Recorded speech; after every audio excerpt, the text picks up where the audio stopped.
6 years ago, I was denied a promotion to a position I had earned, a position I bled for. My boss told me with a look of genuine pity that a fat girl simply couldn't be the face of our company. Today, I am the face of this company.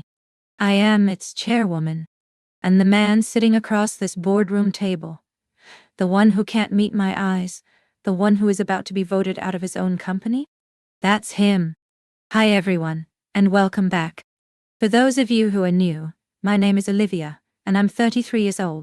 The story I'm about to tell you is the foundation upon which my entire life and career have been built. It's a story about the brutal, invisible barriers that are placed in front of women who don't fit a certain mold, and the extraordinary measures you have to take to smash right through them. This is a secret I've held very close for a very long time, because being told that your body disqualifies you from your own ambition is a unique and deeply personal kind of shame.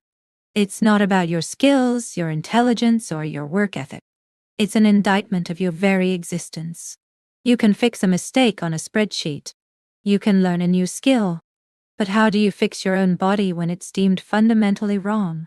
His words, "You just don't have the right look to represent us," followed me for years. They became a ghost that sat in the room during every job interview, every presentation, every time I put on a suit. I started to believe it. I started to see myself through his eyes, a brilliant mind trapped in a body that was a professional dead end. You start to internalize their biases until they become your own. You ask the ugliest questions. Just because I'm fat, do I not deserve to be in a position of power? Am I destined to be the behind-the-scenes girl forever? Does my body make my ambition a joke? And in the cold, quiet corridors of corporate life, the answer that seems to echo back is yes. But this is not a story about a glass ceiling. This is a story about a woman who, upon finding her path blocked, decided to buy the whole damn building. It's about the moment I realized that if the existing power structure would never see me as a leader, then I would have to create my own. It's about how I took the pain of being deemed unrepresentable and made myself so powerful, so successful, so undeniable, that I became the one who decides who represents the company. This journey was a 6-year marathon. It was a war fought not with emotion, but with strategy, with relentless hard work, and with a level of focus that bordered on obsession. It was a lonely, high-stakes game of chess, played out over years, where every move had to be perfect. There were so many moments of doubt, so many sacrifices, so many times I thought the sheer scale of my ambition would crush me. But the cold, quiet rage that was born in me that day, it was a fuel source that never, ever ran out. I know there is someone watching right now who has been in that meeting. You've been passed over, you've been subtly sidelined, you've been made to feel like you don't fit the part for the success you have earned. I see you. I was you. And I'm telling you this story so you know that the game is only rigged if you play by their rules. Before we go back to that pivotal, life-altering day, I need to ask you to invest in this community. If this story is already igniting a spark of recognition in you, please take a moment to hit the like button and subscribe to our channel. Your support is a powerful vote of confidence in every woman who has ever been told she doesn't belong in the boardroom. It gives me the strength to share the full, unvarnished minutes of my own personal board meeting with my path. Okay. Let's go back. Let's go back to a girl who was about to learn that in the corporate world, some ceilings aren't made of glass. They're made of prejudice. 6 years ago, my life was my career. I was the rising star at Innovate, a mid-sized, highly competitive consulting firm. I was a senior analyst, and I was, to put it simply, a shark. I was brilliant with data. I could build financial models in my sleep, and I had an intuitive grasp of market trends that made me invaluable to my team. I wasn't just working a job. I was on a mission. My goal was to make partner by the time I was 30. I had built my entire life around this ambition. My apartment was a sterile, functional space, more of a charging station than a home. My social life was a series of networking events. I sacrificed everything for my career. I had to, because I knew, with the quiet, constant awareness that has followed me my entire life, that I had to be twice as good to get half as far. Because I was a fat woman in a world of slim, athletic, alpha male consultants. My weight was a constant.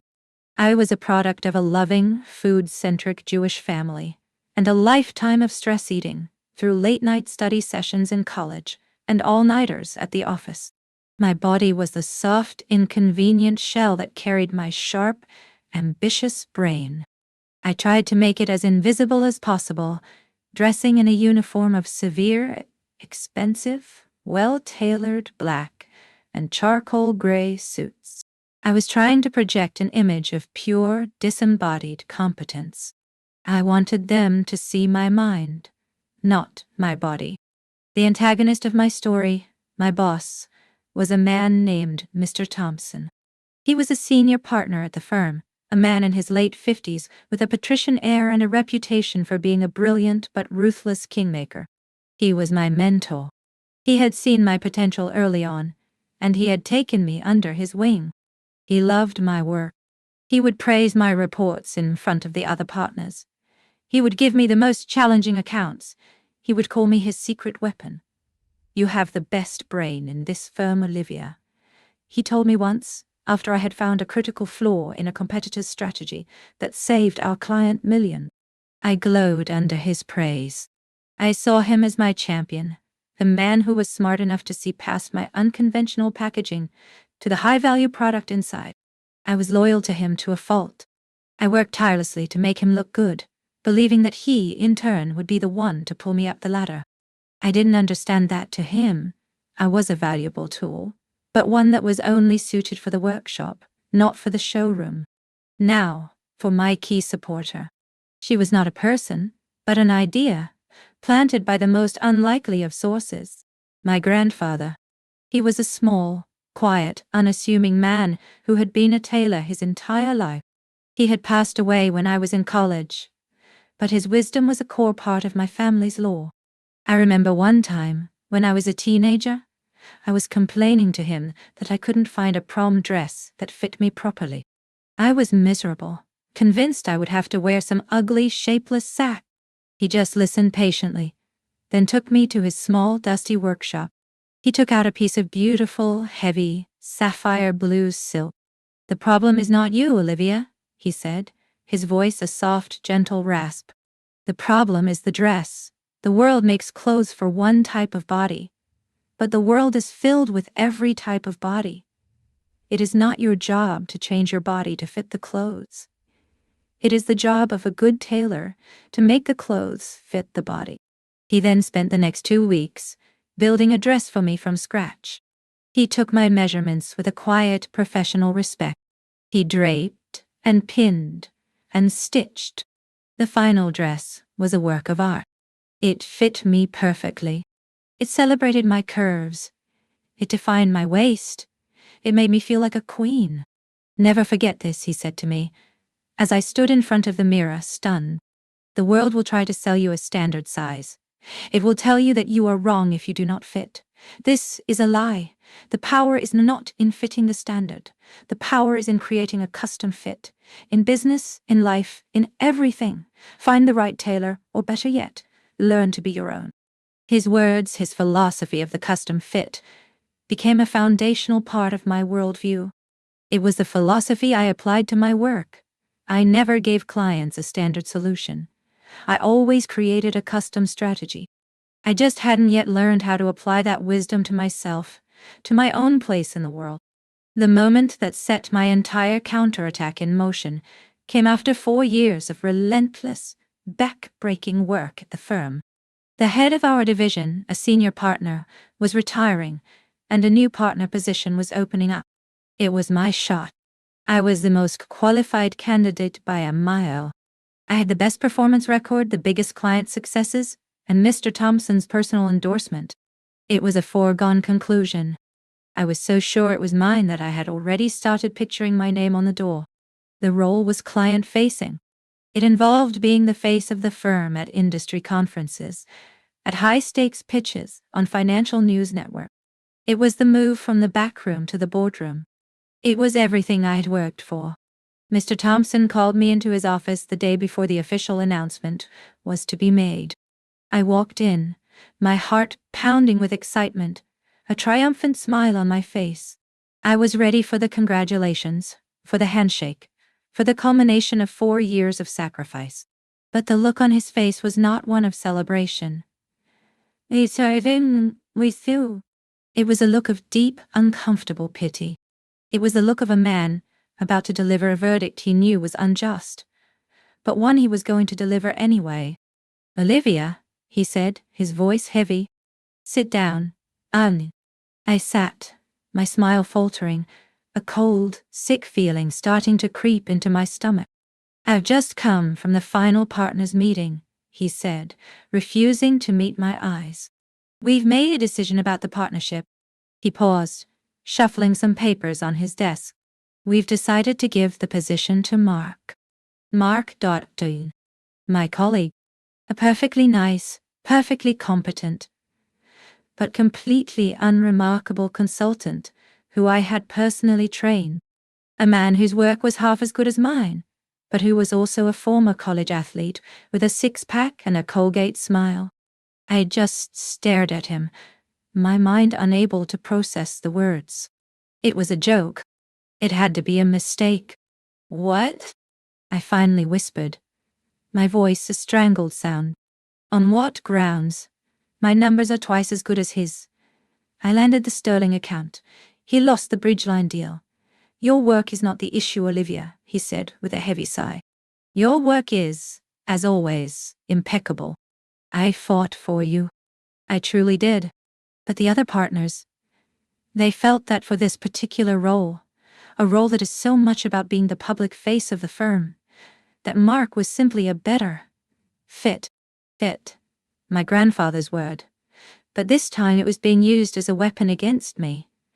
And then he said the words, the quiet, polite, devastating words that would become the fuel for the rest of my life. He finally looked at me, his eyes full of that terrible, condescending pity. "The partners feel, and I have been forced to agree, that a fat girl just can't represent the..." "You don't have the right look. It's not the image we want to project. I am sorry. It's not personal. It's about what sells." He had finally said it. The ugly, unspoken truth that had been lurking in the shadows of my entire career. My brain was an asset, but my body was a liability that had just cancelled it out. I was too fat to be a partner. I was not the right image. I was about to be fired from a job I hadn't even been given yet. I was about to learn that my mentor, my champion, was just another man who believed that a woman's body was more important than her brain. I sat in that leather chair, the one I had sat in 100 times before to receive praise, and I felt the world tilt on its axis. The air in Mr. Thompson's soundproof, climate-controlled office suddenly felt thin, unbreathable. His words hung in the space between us, monstrous and shimmering and obscene. A fat girl just can't represent the company. It wasn't a loud, dramatic confrontation. It was something far worse. It was a quiet, polite, and utterly final execution. He had taken my ambition, my 4 years of relentless work, my entire professional identity, and he had tied it to my body and thrown it off a cliff. And he had done it with a look of pity, as if he were the one who was suffering. "I know this is a disappointment," he continued, his voice a low, soothing murmur that made my skin crawl. "But this is not the end of the road for you here, Olivia. Your role in strategy is secure. You are invaluable to us. Behind the scenes. Behind the scenes. The two words that are a death sentence to any ambitious woman." He was offering me a gilded cage, a comfortable, well-paid, and utterly powerless position where my brilliant brain could continue to make the firm money, as long as my offensive body was kept out of sight. I don't know what he expected. Tears? An emotional outburst? A desperate plea? He got none of it. The initial shock, The searing pain was already crystallizing, transmuting into something else, something cold and hard and terrifyingly calm. It was the birth of a pure, undiluted, and strategic rage. My mind, the one asset he still claimed to value, was already processing, analyzing, and formulating a counter-strategy. I stood up, my movements smooth and deliberate. I looked at him, this man I had once admired, this mentor who had just revealed himself to be a coward and a gatekeeper of the ugliest, most archaic prejudices. And for the first time, I saw him not as a kingmaker, but as a weak, pathetic man, terrified of upsetting the delicate, prejudiced ecosystem of his partner's lounge. "Thank you for your honesty, Robert," I said, using his first name for the first time in 4 years. The subtle shift in power, the removal of the honorific, made him flinch. It's clarified a great deal for me. And I walked out of his office without another word, leaving him sitting there in a stunned, uncomfortable silence. The days that followed were a masterclass in public humiliation, all delivered with a polite, corporate smile. The official announcement went out. Mark, my less qualified handsome-in-a-suit colleague, was the new partner.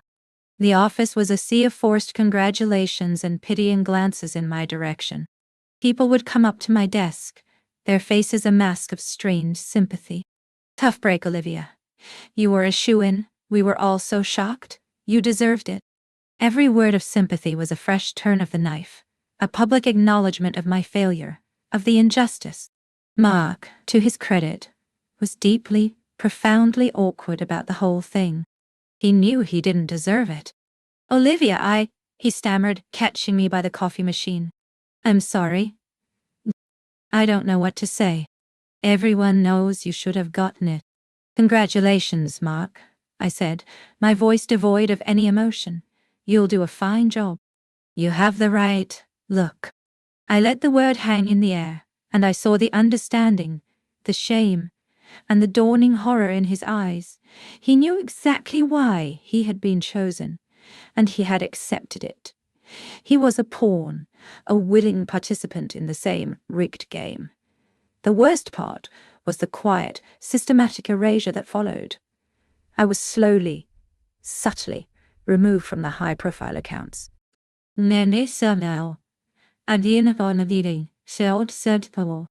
I was expected to sit in the back office, run the numbers, build the models, and then hand over my brilliant work to him so he could be the one to present it to the client. I was being turned into a ghostwriter for my own career. My brain stripped mined for the benefit of a man with a better jawline. The ultimate humiliation came a month later. Our biggest client, the sterling account that I had personally landed and managed for 2 years, was up for renewal. It was our most important pitch of the year. I prepared the entire strategy. I worked for 3 weeks straight, sleeping in the office, building a flawless, undeniable presentation that would guarantee the renewal. The day of the pitch, Mr. Thompson called me into his office. Mark was already there, looking uncomfortable in his perfectly tailored suit. "Olivia, the sterling deck is a masterpiece," Mr. Thompson said, his voice full of his old familiar praise. It felt like a slap in the face. "Absolutely brilliant. There's no way we can lose with this." "Thank you," I said, my voice a flat line. "Now," he continued, steepling his fingers, "for the pitch itself. Mark will be leading. He'll present the overview and the financials. Olivia, I need you to be there for technical support. You'll sit with the tech team, and if the client has any deep dive questions about the data models, we'll call on you." I just stared at him. He was asking me to sit at the back of the room, like a glorified technician, while another man presented my work, my strategy, my masterpiece, as his own. He was asking me to be the brain in a box, to be brought out only when the handsome face couldn't answer a difficult question. It was a public declaration that my body was so unacceptable, so unrepresentable. That was a public declaration that my body was so That was the moment the last lingering shred of my loyalty to the firm, to my career, to him, finally died. I had been playing by their rules, hoping my brilliance would be enough, and I had been shown in the most brutal way possible, that it would never be enough. My grandfather's voice echoed in my head. The power is not in fitting the standard. The power is in creating a custom fit. Or better yet, learn to be your own tailor. I looked at Mr. Thompson. I looked at Mark. And I smiled. A strange, calm, and utterly terrifying smile.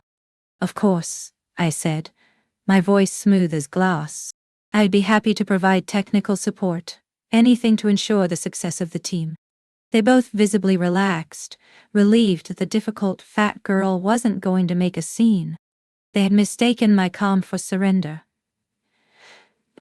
They had no idea that it was the calm of a general who has just seen the enemy's fatal weakness and is preparing to launch a long, devastating, and victorious war. That night, I didn't go home. I went to the office archives. I used my high-level security key clearance, the one I still had, and I started digging. I spent the entire night and the entire weekend going through the firm's financials, their client lists, their investment histories. I wasn't just an analyst. I was a shark who could smell blood in the water. And Innovate, for all its polished success, was bleeding. They were over-leveraged. They had lost a few key clients in a sector I knew was about to decline. And most importantly, their biggest institutional investor was a conservative, old-money private equity fund whose charter had a number of little-known archaic clauses about board composition and shareholder rights. Clauses that a brilliant, motivated, and deeply vengeful analyst could, theoretically, use to her advantage. I was not going to quit. Quitting was a surrender. I was not going to sue for discrimination. That was a messy public battle that would leave me branded as a troublemaker. No, my counterattack was going to be colder, quieter, and far more lethal. I was going to stay. I was going to be the perfect, loyal, behind-the-scenes employee. I was going to be their invaluable secret weapon. And all the while, I was going to be using my invaluable brain to plot the most intricate, most patient, and most devastating corporate takeover this firm had ever seen. He had told me that a fat girl couldn't represent the company. He had made a critical error. He had underestimated the sheer, boundless, and strategic rage of the fat girl he had just betrayed. The war had begun. And my first move was to smile, and agree, and wait. My life after that day in Mr. Thompson's office became a masterclass in strategic deception. On the surface, I was the perfect, compliant employee. I was the loyal, brilliant, behind-the-scenes workhorse. I took on this strategic support role with a quiet, efficient grace that seemed to soothe the guilty consciences of the partners.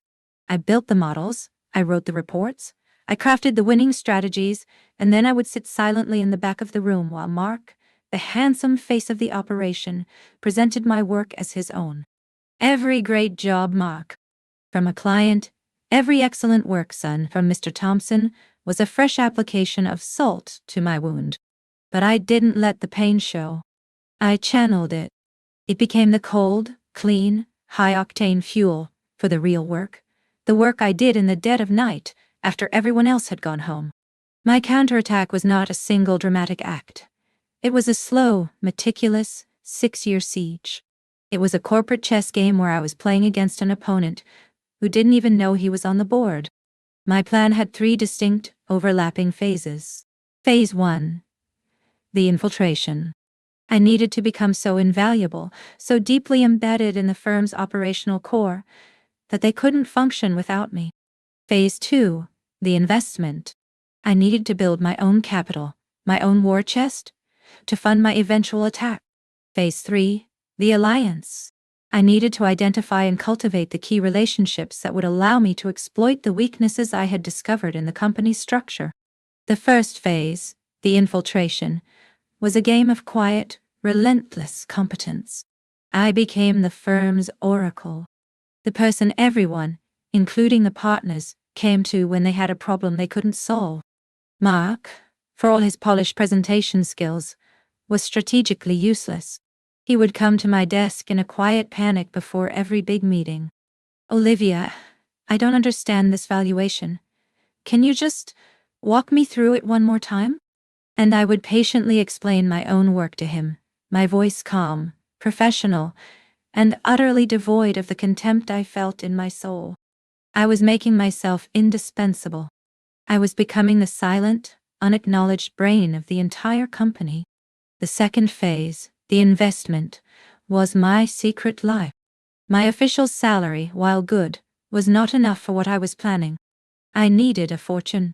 So I took my brilliant analytical mind, the mind that could predict market trends for our clients, and I turned it on the market for myself. I lived like a pauper. I moved into a tiny shoebox apartment in a less fashionable part of town. I cooked all my meals at home, simple, cheap, and nourishing. I didn't buy new clothes. I didn't go on vacations. Every single spare dollar I had went into my investment portfolio. My nights and weekends were no longer my own. They belonged to the stock market.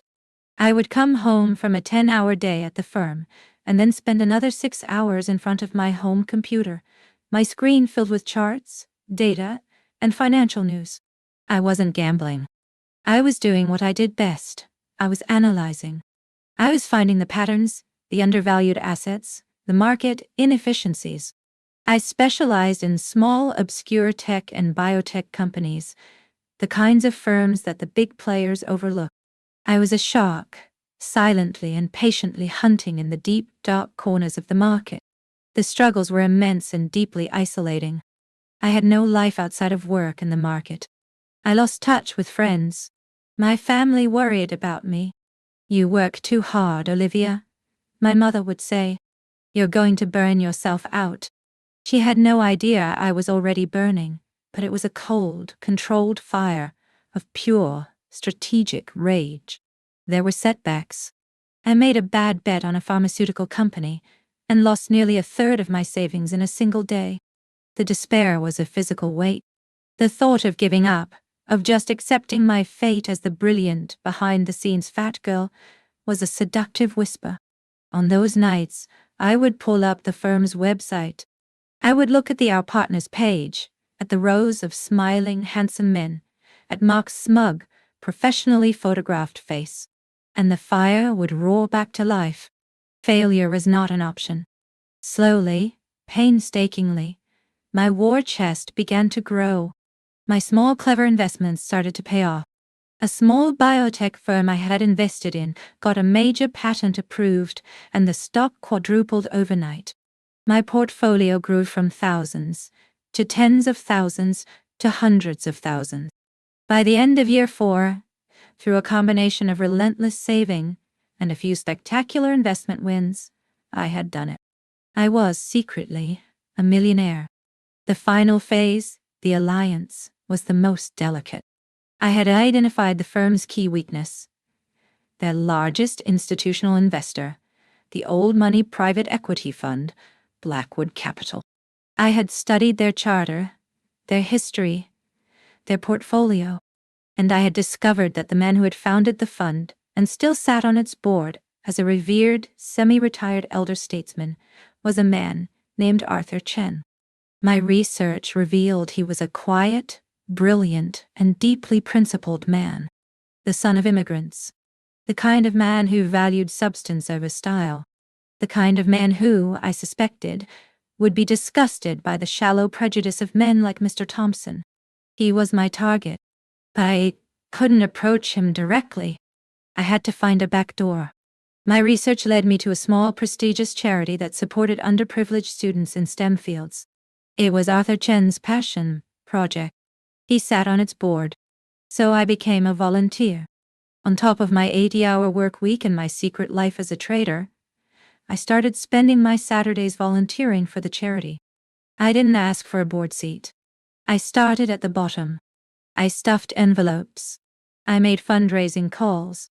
I used my strategic mind to help them optimize their donor database, a boring, unglamorous job that no one else wanted. I wasn't just volunteering. I was doing my due diligence, getting to know the organization from the inside out. After a year of quiet, consistent, and brilliant work, I was noticed.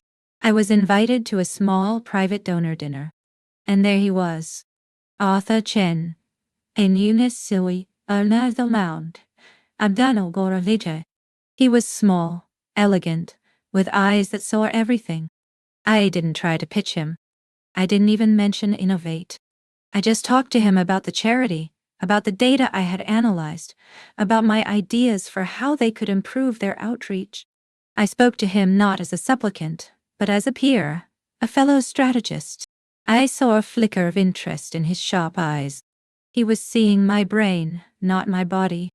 Over the next year, I cultivated the relationship with a patience that was almost inhuman. We would see each other at charity events. We would have brief, professional conversations. I learned that he had a deep love for chess, so I taught myself to play obsessively until I was not just good, but brilliant. The final move came at the charity's annual gala. I saw him standing alone, and I approached him. "Mr. Chen," I said, "I've been told you enjoy a good game. I was wondering if you might have time for one, sometime." He looked at me, a surprised, intrigued smile on his face. "Are you any good, Miss Chen?" "I'm proficient," I said with a small smile. We met the following week, at his quiet, private club. We played chess, and I let him win, but only just barely. I made it the most challenging, most interesting game he had likely played in years. After the game, as we were having a drink, he finally asked the question I had been waiting 6 years for. "So, Olivia," he said, his eyes sharp and analytical, "you work for Robert Thompson at Innovate. You're a secret weapon, I hear. But you're clearly brilliant enough to be a partner. Why aren't you?" I took a deep breath. This was it. The moment my entire 6-year war had been building towards. "Because, Mr. Chen," I said, my voice calm, steady, and devoid of any self-pity. "According to Mr. Thompson and the other partners, a fat girl can't represent the company." I watched his face. I saw the flicker of surprise, then a dawning understanding, and then a deep, quiet, and utterly cold fury. He was a man who had built his own empire against the grain. A man who understood prejudice. I had not just told him a story of injustice. I had shown him a fatal weakness in one of his own investments. A weakness of character. A weakness of vision. He was silent for a long, long moment. "Tell me everything," he said finally, his voice a low, dangerous rumble. And I did. I told him the story of the promotion. I told him about Ma. I told him about the sterling pitch. And then, I opened my briefcase. I laid out my own meticulously researched file on Innovate. I showed him how their risk-averse, image-obsessed culture was making them slow, complacent, and vulnerable to more agile competitors. I showed him how they were losing their edge. And then, I laid out my own plan. A detailed, brilliant, and utterly ruthless plan for a hostile takeover, a proxy battle for the board, and a complete restructuring of the company from the top down. He looked at my plan. "Oh, easy." He looked at me, and he smiled. A slow, cold, shark-like smile. "It seems to me, Miss Chen," he said, "that you are a far better investment than Robert Thompson." The alliance was forged. The war was about to go public. The 3 months that followed my chess game with Arthur Chen were the most intense and electrifying of my life. The silent, lonely war I had been waging for 6 years suddenly became a full-blown public corporate battle. Arthur, through his fund Blackwood Capital, began the assault. It was a masterpiece of strategic financial warfare. First, they began quietly accumulating a significant stake in Innovate on the open market. Then came the public announcement. Blackwood Capital was initiating a proxy fight to nominate a new slate of directors to the board, citing a crisis of leadership and a failure of vision under the current management. The news sent shockwaves through the firm. I watched from my desk as chaos erupted. The partners, led by Mr. Thompson, were in a state of frantic, terrified panic. They had been blindsided. They had seen Blackwood as a silent, passive investor, and they had no idea that their greatest threat was sitting right in their own back office. I, of course, continued to play my part. I was the loyal, concerned senior analyst. Mr. Thompson, in his desperation, leaned on me more than ever. "Olivia, what do we do?" he'd ask in hushed, panicked tones, pulling me into his office. "You're the only one who can think through this. We need a counter-strategy." And I would give him one. A brilliant, flawless, and ultimately doomed counter-strategy. It was the most satisfyingly devious work of my life. I was the architect of both sides of the war, the general secretly advising both armies, ensuring my own victory. I would help him craft a defense, knowing exactly how Arthur and I were going to tear it apart. I watched as he walked confidently into battle, armed with the very weapons I had designed to fail. The final showdown took place at the annual shareholder meeting, held in a sterile, impersonal hotel ballroom. I was there, sitting in the back, a nameless analyst. I watched as Arthur Chen, a man of quiet, immense power, took the stage and systematically, ruthlessly, dismantled Mr. Thompson's leadership. He didn't use emotion, he used data. My data. He presented a cold, hard, undeniable case for a complete change in leadership. The vote was a landslide. The shareholders voted to oust the old board and install Arthur's new slate of directors. Mr. Thompson and his cronies were out. The kingmaker had been dethroned. I sat in the back of that ballroom, and I felt a quiet, profound sense of vindication.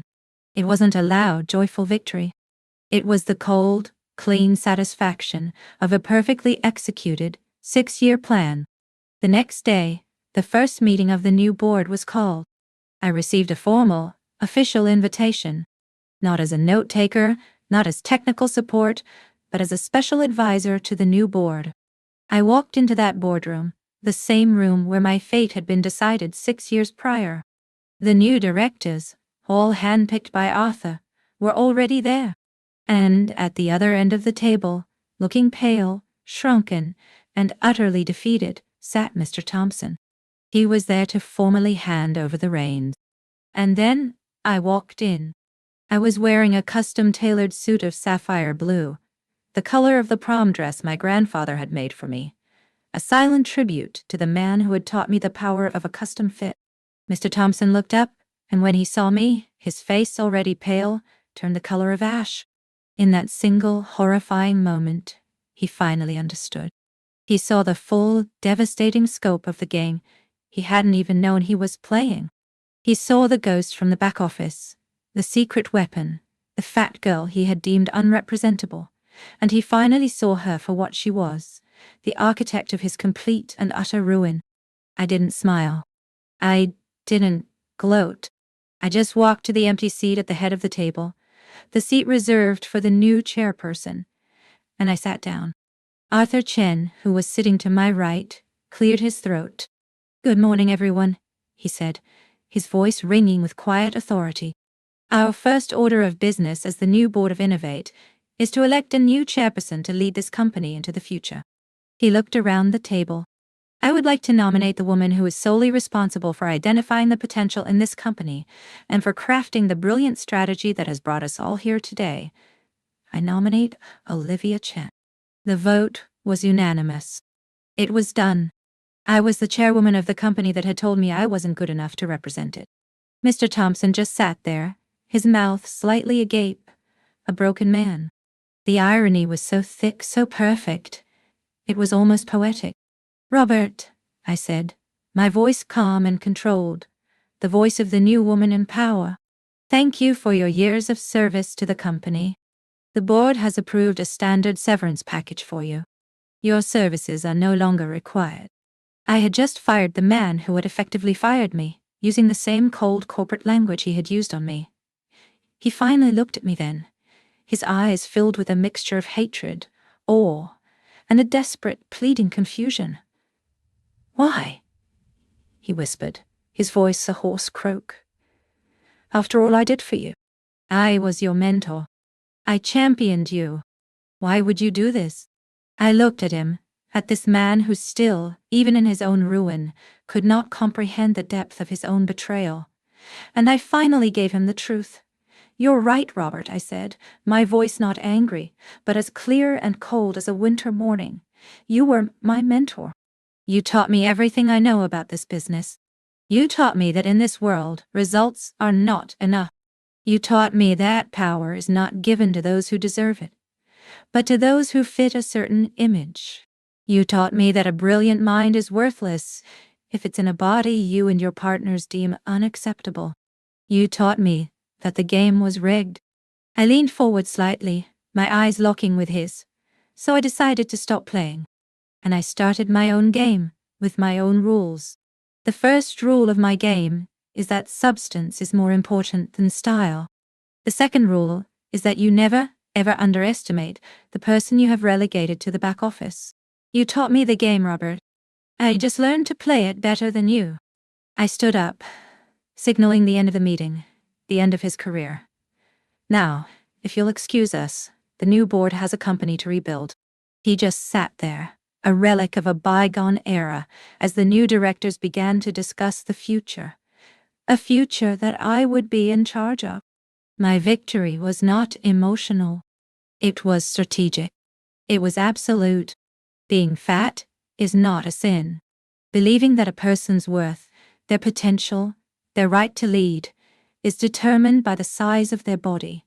That is the ultimate, brand-killing, value-destroying sin. It is a failure of vision, a failure of leadership, and a failure of basic human decency. To anyone watching, to anyone who has ever been made to feel like you are behind-the-scenes material, like your body disqualifies you from your own dreams, listen to me. Do not accept their rules. Do not play their rigged game. The power is not in trying to fit into their narrow, pre-approved image. The power is in creating a custom fit. It is in being so brilliant, so competent, so undeniably good at what you do, that you become the one who sets the new standard.